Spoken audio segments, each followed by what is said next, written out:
আসসালামু আলাইকুম। সবাই আশা করি খুব ভালো আছেন।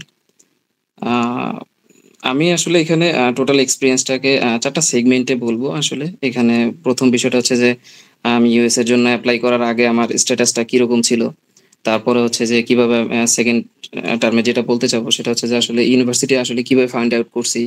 তারপরে ইউনিভার্সিটি সাথে ডিএসওর সাথে কিভাবে যোগাযোগ করলাম। আ সবকিছু। এপ্লাই কিভাবে করছি। তারপরে হচ্ছে যে আসলে প্রিপারেশনটা।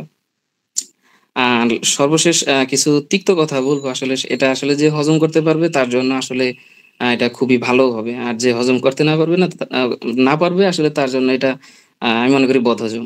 তো যাই হোক ১ম এ আমি আসলে আ ইউএস এর জন্য অত বেশি একটা আমার আ আ আকর্ষণ ছিল না, মোটেই না। সবার যেরকম একটা স্বাভাবিক আকর্ষণ থাকে ওরকম কিছুই ছিল না। তো আমি দেশেই আসলে পড়াশোনা করতে চাইছিলাম। তো কিছু ঝামেলার কারণে আসলে পরবর্তীতে ডিসিশন নেই যে আসলে বাইরে পড়াশোনা করব। কিন্তু এরপরে আ ইউএসএ তখন আমি সিলেক্ট করি নাই। আমি অস্ট্রেলিয়ার জন্য পেপার সাবমিট করছিলাম। পাশাপাশি হচ্ছে যে দেশে একটা জায়গায় ভর্তি হয়েছিলাম শুধুমাত্র গ্যাপটা এক্সপ্লেইন করার জন্য। তো এরপরে আনফরচুনেটলি ভিসা হয় নাই। আমার ওইখানে প্রায় ১ বছর শেষ হইল আ শুধু। এরপরে হচ্ছে আমি রাশিয়ার জন্য ট্রাই করি। বাট আনফরচুনেটলি ওইখানে একটু লেট হইতেছিল। এ এরপরে আর ওইখানেও কন্টিনিউ করি নাই। এরপর এবার ইউনি ই ই ইউএস এর ক্ষেত্রে আরকি চেষ্টা শুরু করলাম। ইউএস এর ক্ষেত্রে চেষ্টা শুরু করার ক্ষেত্রে আমি ১ম এ ট্রাই করছি যে আসলে আমার প্রোফাইলটাকে আমি নিজের মতো করে গোছায় নিছি। যে আমার প্রোফাইলটা কি আছে? আর আমি যে ইউনিভার্সিটি গুলো একটার পর একটা ফাইন্ড আউট করতেছি এইখানে আসলে ওদের রিকোয়ারমেন্টস টা আমার সাথে যায় কিনা। তো আমি এভাবে লিস্ট করি। আমার অনেকগুলো ইউনিভার্সিটির লিস্ট আসে প্রায় ১২ থেকে ১৩ টা। তো এরপরে আমি এগুলো নিয়ে আরেকটু ডিপলি রিসার্চ করলাম।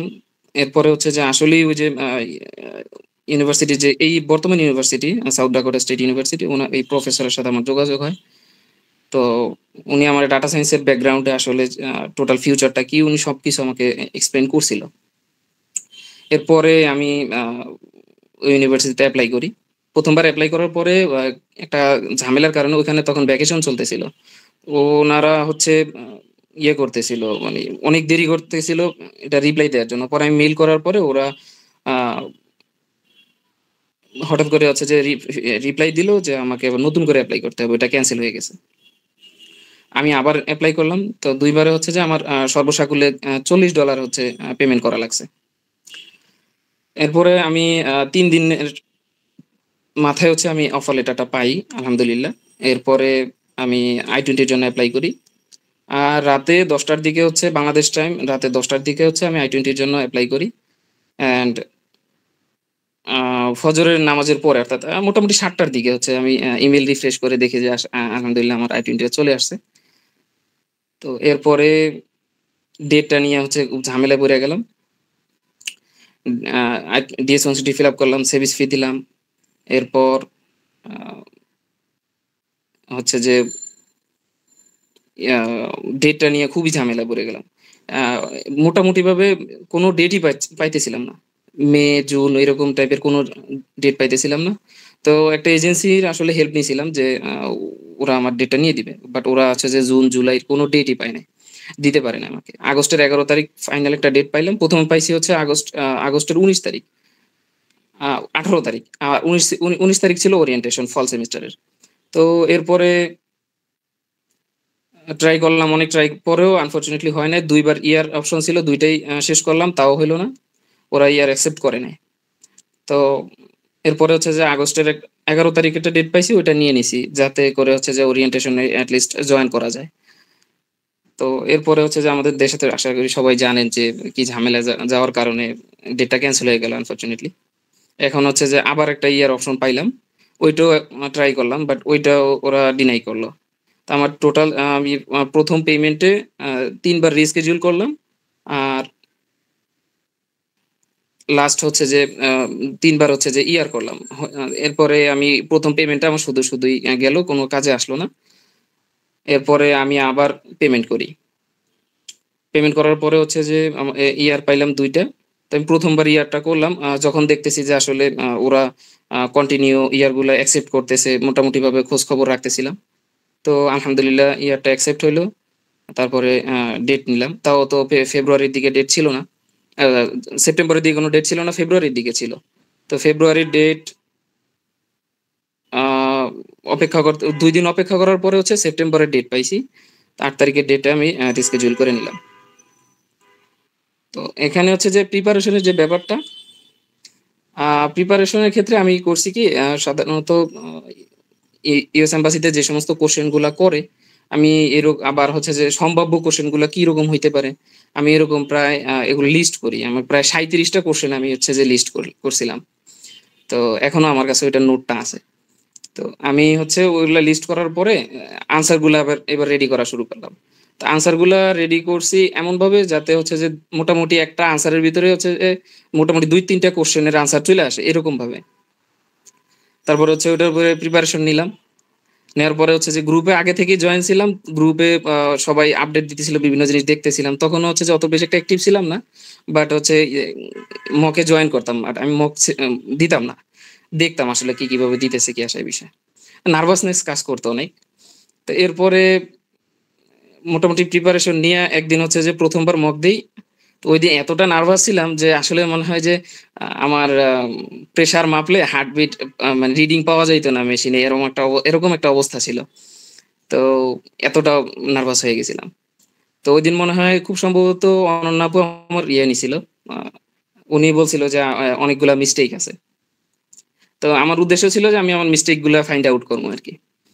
তো এরপরে হচ্ছে আমি পার্সোনালি হচ্ছে রুহি আপুকে করছিলাম। আ নক দিলাম। তো উনি হচ্ছে আমাকে ১ম এ আমি কি কোয়েশ্চেন গুলার আনসার রেডি করছি এবং উনার সবকিছু একেবারে উনারে দিছি। দেওয়ার পরে উনি আমার একটা মক নিল। মক নেওয়ার পরে হচ্ছে যে আ পার্সোনালি মকটা নিছিল। তো আমি উনারে রিকোয়েস্ট করছিলাম আসলে যে আমার একটু পার্সোনালি আমার বিষয়টা হ্যান্ডেল করার জন্য। তো উনি বলছিল যে উনার পরবর্তীতে বলল যে, "আমাদের তো এখানে প্রাইভেট ব্যাচ আছে।" উনি আমাকে ১ম এ কিছুই বলে নাই এটার ব্যাপারে। বাস আমি যখন উনাকে ফোর্স করছি তখন উনি আমাকে বলছিল যে, "প্রাইভেট ব্যাচ আছে। আপনি চাইলে এখান থেকে হেল্পটা নিতে পারেন।" তো আমি ওইখানে অ্যাডমিশনটা নিলাম। তো উনি হচ্ছে আ আমাকে সবকিছু বিষয়গুলা ১ম বার মকটা নেওয়ার পরে উনি আমাকে বলছিল যে, "আপনার এই জায়গাগুলোতে প্রবলেম আছে। আপনি এগুলা ডেভেলপ করেন।" তো আমি ওগুলা ডেভেলপ করছি। আমি চাইলে উনার থেকে ডিরেক্টলি কোয়েশ্চেন এর আনসার গুলা নিতে পারতাম। বাট আমি ওটা নেই নাই এইজন্য যে আমি যদি কোয়েশ্চেনটা আনসারটা রেডি করতে পারি, তাহলে হচ্ছে যে আমার মাথায় থাকবে যে আসলে আমি কি রেডি করতেছি, কি বলতে পারি। তো এই কারণে উনার থেকে জাস্ট আমি গাইডলাইন গুলা নিতাম। তো উনারে হচ্ছে যে এতটা আমি বিরক্ত করতাম আসলে আপু কিভাবে নেয় আমি জানি না বিষয়টা। আমি রাতের ১টা বাজেও যদি আমার মাথায় কোনরকম কোন একটা কোয়েশ্চেন আসতো, আমি সাথে, সাথে ওইটা উনাকে নক করতাম যে আমার এই কোয়েশ্চেনটা এই। তো উনি হচ্ছে যে যখন সময় পেত আমাকে করত। তানিম ভাই করত। আ বেশি হচ্ছে যে এই ২ জনের সাথে আমার বেশি কথাবার্তা হইতো। তো এরপরে হচ্ছে যে কোয়েশ্চেন গুলা আমি একে, একে আ অন আ রুহি আপু আমাকে প্রায় ৪ বার একেকটা কোয়েশ্চেনে প্রায় ৪ বার হচ্ছে যে মডিফাই করা লাগছে। আমি নিজেই মডিফাই করছি। পরে হচ্ছে যে উনি ফাইনালাইজ দিল যে এবার ঠিক আছে। তো এরপরে হচ্ছে যে কন্টিনিউ মক দিতে থাকলাম। আলহামদুলিল্লাহ কনফিডেন্স বুস্ট হইলো। আ তারপরে হচ্ছে পার্সোনালি মক দেয়া যখন শেষ হইলো, তারপরে হচ্ছে যে গ্রুপেও দিতে থাকলাম। তো আলহামদুলিল্লাহ পুরোপুরি এট লিস্ট হচ্ছে যে প্রিপেয়ার হইলাম। তো এক্ষেত্রে আরেকটা বিষয়ে হেল্প করেছে কোয়েশ্চেন মেকিং এর ক্ষেত্রে বা কোয়েশ্চেন হচ্ছে যে পুরোপুরিভাবে সাজানোর ক্ষেত্রে যে হেল্পটা পাইছি সেটা হচ্ছে যে রুহি আপুর কাছ থেকে পাইলাম। আ আর একটা বিষয় হচ্ছে যে কনফিডেন্সটা বুস্ট করার ক্ষেত্রে তানিম ভাই অনেক হেল্প করছে আমাকে। উনি হচ্ছে যে আমার থেকে গ্রেটিংসটা একবারের জায়গায় ৫ বারও শুনছে। পার্সোনালিও শুনছে, ইভেন হচ্ছে গ্রুপেও শুনতো। আ গ্রিটিংসটা হচ্ছে যে উনি একবার বলতাম বলে যে হয় নাই। আবার বলেন। আবার বলতাম। এভাবে হচ্ছে যে উনি আমাকে প্রিপেয়ার করছিল। আমি হচ্ছে যে মানে ওইভাবে ভালো মতো গ্রিটিংস দিতে পারতাম না। তারপরে হচ্ছে যে কথাগুলো ভালোভাবে গুছিয়ে বলতে পারতাম না। তো উনি প্রবলেম গুলা ফাইন্ড আউট করতে পারছিল। সূক্ষ্ম, সূক্ষ্ম যে প্রবলেমটা আছে উনি আমাকে বলছিল। তো আমি ওগুলা ঠিক করার চেষ্টা করছি। তো এরপরে হচ্ছে যখন পুরোপুরি রেডি হইলাম, ডেট পাইলাম। তারপরে হচ্ছে যে এবার ইন্টারভিউর পালা। ইন্টারভিউর ক্ষেত্রে আমি যেই ইনটেনশনটা মাথায় রাখছি, সবাই যেটা রাখে যে হ্যাঁ রে ভিসা হবে কি হবে না। আমি এটা আসলে মাথায় রাখিনি। ভিসা হবে কি হবে না সেটা পরে দেখা যাবে। আমার তাকদিরে যদি থাকে, ভাগ্যে থাকে, আমার রিজিক যদি এখানে লেখা থাকে আমি অবশ্যই পাবো। তো যেহেতু আমার ওয়েল প্রিপেয়ার্ড ছিলাম আলহামদুলিল্লাহ। তো ওইটা নিয়ে অত বেশি একটা চিন্তা করিনি। যা জিজ্ঞাসা করে বলবো এই চিন্তা রাখছিলাম। আর হচ্ছে যে মেইন যে ইনটেনশনটা রাখছিলাম যে আমি ওরে হচ্ছে ২ বার পেমেন্ট করছি। ওর সাথে ২ মিনিট কথা বলার জন্য আমি ২ বার পেমেন্ট করছি। আমার হচ্ছে যে প্রায় ৪৩,০০০ বা ৪৪,০০০ টাকা অ্যাপ্রক্সিমেট এরকম কিছু একটা লাগছে। তো আমার ইনটেনশন ছিল যে আমি কথা বইলা টাকা উসুল করব। ভিসা পাই না পাই সেটা পরের হিসাব। ইনটেনশনটা ছিল আমার এরকম। টাকা উসুল করা লাগবে আমার। তো ভিতরে যখন আমার ইন্টারভিউ ছিল ৯:৩০ টায়। তা আমি ভাবছি যে ওইখানে মনে হয় ৭টা থেকে ইন্টারভিউ শুরু হবে। তা আমি আমরা এখান থেকে আমি এখান থেকে বের হয়ে গেছিলাম বাসা থেকে ৭টার দিকে। তো ওইখানে যাইতে প্রায় ৭:৩০টার মতো মনে হয় লাগছিল বা পৌনে ৮টা এরকম কিছু। তো এরপরে হচ্ছে বাইরে দাঁড়ায় ছিলাম। তারপরে সিরিয়ালে দাঁড় করাইলো। এরপরে আমাদের সবাইকে প্রায় ৮টা, সোয়া ৮টার দিকে হচ্ছে যে ভিতরে ঢুকাইছে। ভিতরে ঢোকানোর পরে ১ম এ হচ্ছে যে অ্যাপয়েন্টমেন্ট চেক করলো, পাসপোর্ট চেক করলো। দেন ভিতরে গেলাম। যাওয়ার পরে হচ্ছে যে একটা ওয়েটিং জোন আছে, ওয়েটিং জোনে বসলাম। ওয়েটিং জোনে বসার পরে হচ্ছে যে না ওয়েটিং জোনে বসার আগে হচ্ছে যে পাসপোর্টে স্টিকার লাগায়। স্টিকার লাগানোর পরে ওয়েটিং জোনে ছিলাম। তারপরে হচ্ছে ভিতরে ঢুকলাম। এরপরে হচ্ছে কাউন্টার ১, ২, ৩ এই ৩ টাতে হচ্ছে যে পাসপোর্ট চেক করে, DS-160 চেক করে। পাসপোর্ট দিয়েই মূলত চেক করে। তো এটা চেক করলো। চেক করার পরে হচ্ছে যে আমার ডেট তো যেহেতু আমি ফল সেমিস্টারে ছিলাম, এখনো ডেফারাল I-20 পাই নাই। যদিও ইউনিভার্সিটির সাথে যোগাযোগ করছি, ওরা বলছে যে এই উইকে দিবে। এরপরে হচ্ছে আমি উনাকে বললাম যে আমার ক্লাস তো হচ্ছে জানুয়ারির ১৩ তারিখ। তো আমার ফল সেমিস্টার ছিল। তো উনি হচ্ছে যে এটা DS-160 তে আপডেট করে দিল। এরপরে হচ্ছে ফিঙ্গারপ্রিন্টের লাইনে দাঁড়ালাম। তো ফিঙ্গারপ্রিন্টের লাইনে এখানে আরেকটা বিষয় উল্লেখ করি, সেটা হচ্ছে যে ওখানে একজন প্রফেসর ছিল। উনি হচ্ছে মেডিকেল কলেজের প্রফেসর, বাট উনি একটু বয়স্ক, খুব মজার লোক ছিল। তো আমি উনার সাথে মানে পুরো ইন্টারভিউর সময় মানে একেবারে কাউন্টারে দাঁড়ানোর, উনি হচ্ছে আমার সামনে ছিল, ইন্টারভিউ দিছে। আমি উনার পরে ইন্টারভিউ দিছি। তো এই কাউন্টারে ইন্টারভিউর জন্য কাউন্টারে দাঁড়ানোর আগ পর্যন্ত উনার সাথে আমি খুবই কথা বলতেছিলাম। তারপরে হচ্ছে যে হাসাহাসি করতেছিলাম। বাট খুব অত লাউডলি না, লিমিট রাইখা। এরপরে হচ্ছে যে যখন ফিঙ্গারপ্রিন্ট দিলাম তখন ওই যে মানে একজন মনে হয় হোয়াইট আমেরিকান লেডি ছিল। খুবই উঁচা লম্বা করে। ২ নাম্বার কাউন্টারে। সরি ৬ নাম্বার কাউন্টারে। ৬ নাম্বার কাউন্টারে ফিঙ্গারপ্রিন্টটা নিল। তো উনার সাথেও বেশ কথাবার্তা বললাম। উনিও খুবই হাস্যোজ্জ্বল মানুষ ছিল। তো এরপরে হচ্ছে আমাকে ওখান থেকে ফিঙ্গারপ্রিন্ট দেওয়ার পরে আমি আর বসি নাই। আমার বসার ভলান্টিয়ার আমাকে ডিরেক্ট ৮ নাম্বার কাউন্টারে দাঁড় করাইছে। ৮ নাম্বার কাউন্টারে হচ্ছে কি একটা বিষয় আমার জন্য খুবই কনভেনিয়েন্ট হইছে। সেটা হচ্ছে যে ৮ নাম্বার কাউন্টারে হচ্ছে যে একটা ইয়ের মতো আছে, কেবিনের মতো। তো এই বাইরের যারা দাঁড়ায় থাকে আর ভিতরে একজন দাঁড়ায় আছে যে ইন্টারভিউ দেয়। তো উনি ভিতরে ভিসা অফিসারের সাথে একবারে খুব সুন্দরভাবে কথা বলতে পারে, ঝামেলা ছাড়া। তো এটা আমার জন্য খুবই উপকার হইলো। আমি ভিসা অফিসারের ১ম এ হচ্ছে যে যাইলাম। আমি উনাকে উনি ডকুমেন্টস চাওয়ার আগেই আমি উনাকে ডকুমেন্টস দিয়ে দিছি। আ ডকুম এক মানে ডকুমেন্টস দিতেছি আর হচ্ছে যে উনাকে বলতেছি যে "good morning officer, how are you?" তো উনি হচ্ছে যে অ্যান্সারটা হচ্ছে বাংলায় দিছিল। উনি বলছে যে "তুমি কেমন আছো?"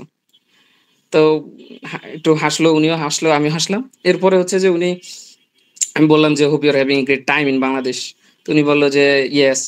তো এরপরে হচ্ছে উনি আমাকে ইউনিভার্সিটির কথা জিজ্ঞাসা করল। তো ইউনিভার্সিটি উত্তরটা আমি যে হোয়াই দিস ইউনিভার্সিটি আমি বললাম যে কি জন্য ইউনিভার্সিটিটা চুজ করছি, কি আসে এই বিষয়ে। সবকিছু বলার পরে উনি হচ্ছে যে আমাকে ডিরেক্ট স্পন্সরে চলে গেছে। আ এস স্পন্সর কে? তো আমি বললাম যে আমার প্যারেন্ট। তো কি করে সেটাও আমি বললাম বিস্তারিত। তো এরপরে হচ্ছে উনি ওখান থেকে চলে গেল। কিছুক্ষণ পরে হচ্ছে উনি আবার এড হইছে। আসছে। আসার পরে হচ্ছে কি একটা পেপারস এ উনি সাইন করলো। সাইন করার পরে আবার চলে গেছে। উনি পিছন থেকে যেন কেউ একজন ডাক দিছিল। একটা বাঙালি হবে খুব সম্ভবত। উনাকে ডাক দিছিল। তো উনি আবার ভিতরে চলে গেছে, আবার আসছে। আসার পরে আমার বলল যে "সরি ব্রাদার।" তো আমি বললাম যে "ইটস ওকে।" তো এরপরে উনি হচ্ছে এবার জিজ্ঞাসা করলো যে আপনার মানে আমার যে পার্সিয়াল স্কলারশিপ আছে সেটার কথা জিজ্ঞাসা করলো। এটা কিভাবে ম্যানেজ করছি। তো সেটা আমি ব্রিফলি বললাম। বলার পরে হচ্ছে উনি আ লাস্ট আমাকে একটা কোয়েশ্চেন জিজ্ঞাসা করলো যে আমি এর আগে হচ্ছে কোথাও ইউএস ভিসার জন্য এপ্লাই করে রিফিউজড হইছি কিনা। তো আমি বললাম যে "না, এটা আমার ফার্স্ট টাইম।" তো এরপরে উনি আবার চলে গেল। আবার আসছে। আইসা আমি মানে সময় হচ্ছে যে যদি উনি একেবারে আ কন্টিনিউয়াসলি আমার সব কাজ করত তাহলে হচ্ছে যে সর্বোচ্চ ১.৫ থেকে ২ মিনিটের কাজ। কিন্তু উনি ওই যে বারবার আসা যাওয়ার মাধ্যমে উনি প্রায় ৪ থেকে ৫ মিনিট সময় নিছে। তো এরপরে হচ্ছে আসলো লাস্ট আইসা হচ্ছে টাইপিং করলো। বাট আমি ওইখানে হচ্ছে মানে আমার যদিও এর আগে একটু নার্ভাসনেস ছিল, বাট ভিসা অফিসারের সামনে যাওয়ার পর আমার ন্যূনতম নার্ভাসনেসটাও ছিল না আলহামদুলিল্লাহ। তো তারপরেও যে একটা স্বাভাবিক ইয়ে থাকে মানুষের ভিতরে। তো আমি ওইটা উনাকে বুঝতে দেই নাই। আমি হচ্ছে যে ওই যেখানে হচ্ছে ফাইলটা রাখে আমি ওইটার উপরে পুরোপুরিভাবে হচ্ছে যে ভর দিয়ে হচ্ছে দাঁড়াইছিলাম। তো কথা বলতেছিলাম। লাস্ট হচ্ছে যে যখন উনি টাইপিং করতেছে, আবার হচ্ছে যে কিছুক্ষণ চুপ করে মনিটরের দিকে তাকিয়ে ছিল। এরপরে হচ্ছে যে আমিও ওই সময় একটু ইয়ে হয়ে দাঁড়াইলাম। তো এরপরে উনি একটা পেপারস এর দিকে তাকাইলো। তাকিয়ে যেন কি চেক করলো আমি বুঝতে পারি নাই। এরপরে হচ্ছে উনি আমাকে ব্লু লিফলেটটা দিল আর হচ্ছে যে যেটা গোল্ডেন লাইন থাকে সেটা বলল। এরপরে আমি বের হয়ে আসছি। তো ব্লু লিফলেট পাওয়ার পরে অনেকেরই হচ্ছে যে মানে দিশা হারায় ফেলাই আমরা। আমার ভিতরে এটা আলহামদুলিল্লাহ হয় নাই। আমি ওনার সাথে স্বাভাবিকভাবে কথা বলে স্বাভাবিকভাবে বের হয়ে আসছি। তো লাস্ট যেটা আসলে বলমু সেটা হচ্ছে যে তিক্ত কথা। আমরা আসলে অনেকেই করি কি যে আমার দেখা যায় যে আমার ফ্রেন্ড নিউ ইয়র্কের টাইম স্কোয়ারে দাঁড়ায় ছবি তুলতেছে, আমার মাথা নষ্ট, আমি যে ছবি তুলবো। তো আমার সাথে এখানে মূলত একটা ছেলে ছিল। আমি ওনাকে সকালবেলা নিয়ে গেছিলাম, রাতে ওনার সাথে পরিচয়, সকালবেলা ওনাকে আমি ওই গাড়িতে করে নিয়ে গেছিলাম। তো উনি মাস্টার্সে ছিল। তো উনি এতটা নার্ভাস হয়ে গেছিল, প্রিপারেশন এতটা বাজে ছিল, উনি কথাই বলতে পারতেছিল না। উনি 12 নাম্বার কাউন্টারে ছিল, আমি 8 নাম্বার কাউন্টারে ছিলাম। তো উনি একেবারেই নার্ভাস হয়ে গেছিল। একেবারে ভিসা ফিসা জিজ্ঞাসা করছে, যা জিজ্ঞাসা করছে উনি কিছুই বলতে পারে নাই। জাস্ট উনাকে ওই রিজেক্ট করে দিল, উনি বের হয়ে আসলো। তো আমি বের হওয়ার পরে উনি আগে বের হয়ে গেছে, আমি পরে বের হওয়ার পরে ওনার সাথে কথা হয়েছিল। তো এই জন্য হচ্ছে যে ওই ওয়েল প্রিপেয়ার্ড না হয়ে অনেকেই ওইখানে ইন্টারভিউ দিতে চলে যায়। আর আমি যতটুকু দেখতে পাইছি যারা ওয়েল প্রিপেয়ার্ড আছে এবং হচ্ছে যে ক্লিয়ারলি ফ্লুয়েন্টলি ভিসা অফিসারকে সবকিছু এক্সপ্লেন করে বলতে পারছে। আপনি একটা কোশ্চেনের আনসারও যদি ফ্লুয়েন্টলি একেবারে ব্রিফলি বলতে পারে কেউ, ওই ভিসা অফিসার ওর উপরেই ইমপ্রেসড হয়। আমি যতটুকু বুঝলাম। আর যেভাবে ভিসাটা দিতেছে। আমার সামনে ২ জন ছিল B1 B2, ওনাদের ২ জনেরই ভিসা হয়। এরপরে হচ্ছে যে আমি। তো ওই ভিসা অফিসারের সামনে আমরা ৩ জনই ছিলাম ১ম এ। এরপরে যে বিষয়টা ওই আমরা ওয়েল প্রিপেয়ার্ড না হইয়া যে ইন্টারভিউ দেওয়ার জন্য চলে যাই, এটা হচ্ছে ১ম মিস্টেক। ২য় মিস্টেক হচ্ছে আমরা অনেক সময় আনঅথরাইজড এজেন্সির হেল্প নেই। এটা আসলে পুরোপুরি একটা মিস্টেক। যার ফলে হচ্ছে কি এরা ওই জাস্ট আপনার থেকে টাকাটাই নিবে। ওয়েল প্রিপেয়ার্ড আপনাকে তৈরি করে দিবে না। একেবারে ওয়েল প্রিপেয়ার্ড করে দিবে না। যার ফলে হচ্ছে যে একটা ইউনিভার্সিটি কোন রকম ধরে একটা I-20 ধরে ইয়েতে পাঠায় দেয়। এরাই হচ্ছে বেশিরভাগ রিজেক্ট হয়। বাট যারা হচ্ছে যে নিজেরা মোটামুটিভাবে ভালোভাবে রিসার্চ করে, ইউনিভার্সিটি সম্বন্ধে রিসার্চ করে, প্লাস হচ্ছে আ প্রফেসরের বিষয়ে খুব ভালোভাবে জানে। ইউএস এম্বাসি কোশ্চেনস এর এরিয়া গুলা কিরকম হইতে পারে, আনসারের টাইপটা কিরকম হইতে পারে। হ্যাঁ? আনসার হচ্ছে যে রোবটিক আনসার না দেওয়ার চাইতে একটু ক্লাসিক্যাল আনসার দেওয়াটা অনেকটা বেটার। একটু কি বলে ন্যাচারালি ডেলিভারি দেওয়াটা হচ্ছে আসল বিষয়। তো এভাবে রেডি কইরা দেয় না মেক্সিমাম এজেন্সি। যার ফলে এরাই হচ্ছে যে রিজেক্ট হয়। আর এখানে গ্রুপে যারা আছেন সবাই আশা করি সবাই আমার ভাই-বোন। আমি চাই সবাই এখানে যে উদ্দেশ্যে আসছে আল্লাহ তাআলা সবার আশা পূর্ণ করুক। তো আর সবাই ওয়েল প্রিপেয়ার্ড হয়ে যাবেন। আর ভিসা অফিসারের সামনে আপনি হচ্ছে আপনার একটা কোয়েশ্চেন যদি ১ম এ করে আপনি পরে আটকান, একটু স্বাভাবিক আটকান সমস্যা নেই। কিন্তু ১ম কোয়েশ্চেনটা করলে ওইটার আনসারটা একটু ভালোভাবে দেওয়ার ট্রাই করেন। আর এখানে ঘাবড়ানোর কিচ্ছু নেই। একেবারে ন্যূনতম কিচ্ছু নেই ঘাবড়ানোর। কারণ হচ্ছে যে আপনি টাকা দিছেন ওর সাথে দেখা করার জন্য। উনি আপনার টাকার বিনিময়ে আপনার সাক্ষাৎকার নিতেছে। আপনি আছেন বলেই উনার এখানে চাকরি আছে। আদারওয়াইজ উনার চাকরি থাকতো না এখানে। উনারও উনি আমেরিকাতেই থাকতো। তো শুধু এই খামাখা ঘাবড়ানোর কোনো প্রয়োজন নাই। জাস্ট ভালোভাবে সবাই প্রিপারেশন নেন। যাদের বিশেষ করে সামনে ইন্টারভিউ আছে, ভালোভাবে প্রিপারেশন নিয়া একেবারে ভালো একটা ইউনিভার্সিটি আর বিশেষ করে আনকমন ইউনিভার্সিটি চুজ করবেন। দেখেন ইউএসএ এত বড় একটা দেশ। এখানে হচ্ছে আপনার প্রত্যেকটা স্টেটে এতগুলা স্টেট, প্রত্যেকটা স্টেটে একটা করে স্টেট ইউনিভার্সিটি আছে এবং হচ্ছে যে হাজার ইউনিভার্সিটি টোটালি। সব যদি হিসাব করি আমার অ্যাকচুয়াল কয়টা ইউনিভার্সিটি আছে সেটা আমার জানা নাই। বাট এতগুলা ইউনিভার্সিটি আছে। এখানে হচ্ছে সবাই হচ্ছে যে দেখা যায় যে ওই লামারে ভিসা হইতেছে, সবাই লামারে চলে যেতেছে। এটা করা যাবে না। এটা না করে হচ্ছে যে সবাই একটু রিসার্চ করার ট্রাই করেন। যাতে করে হচ্ছে একটা আনকমন ইউনিভার্সিটি চুজ করতে পারেন। আনকমন ইউনিভার্সিটি হলে হয় কি ভিসা অফিসার আপনার সাথে কথা বলার জন্য একটু ইন্টারেস্ট পায়। বা ভিসা দেওয়ার ক্ষেত্রে উনার মুডটা একটু ঘুরে আসে। যদিও উনি যদি আগে কোনো ডিসিশন নেয় ওটা উনি চেঞ্জ করতে পারে। তো এইজন্য একটু ডিফারেন্ট ইউনিভার্সিটি, আনকমন ইউনিভার্সিটি আর হচ্ছে যে ওয়েল প্রিপেয়ার্ড হইয়া যাওয়ার ট্রাই করেন। আর ব্যাচেলরে সামান্য হইলেও একটু স্কলারশিপ ম্যানেজ করার ট্রাই করেন। এটা হইলে সবার জন্য বেটার হবে। আর ওইখানে যে কোনো রকমই ঘাবড়ানোর কোনো কিছু নাই। আর হচ্ছে যেখানে DS-160 তে আপনি সেখানে যে DS-160 চেক করে তার সাথে একটু কথা বলেন। আপনি একটু ফ্রি হইলেন। এরপরে হচ্ছে আপনি যে ফিঙ্গারপ্রিন্ট যেখানে দেন তার সাথে একটু কথা বলেন, আরেকটু ফ্রি হইলেন। এরপরে আপনি ভিসা অফিসারের হচ্ছে কাউন্টারে যেয়ে দাঁড়ান। আর হচ্ছে আরেকটা বিষয়, কার সামনে ভিসা হইলো, কার সামনে ভিসা হইলো না, এটার দিকে মোটেও ফোকাস রাখবেন না। আমার এটা দেখার কোনো কাজ নাই। বরঞ্চ এটা ক্ষতি করে। অমুক জনের ভিসা হয় না, আমারও মনে হয় ভিসা হবে না। এইরকম ইনটেনশন চলে আসে। সো এটার প্রয়োজন নেই। এটা না, ওইটার দিকে আপনি তাকাইলেও আপনার ইন্টারভিউ দিতে হবে, না তাকাইলেও আপনার ইন্টারভিউ দিতে হবে। সো এটা একেবারেই আমি মনে করি অপ্রয়োজনীয় একটা ব্যাপার। তো এই হচ্ছে আমার ওভারঅল এক্সপেরিয়েন্স।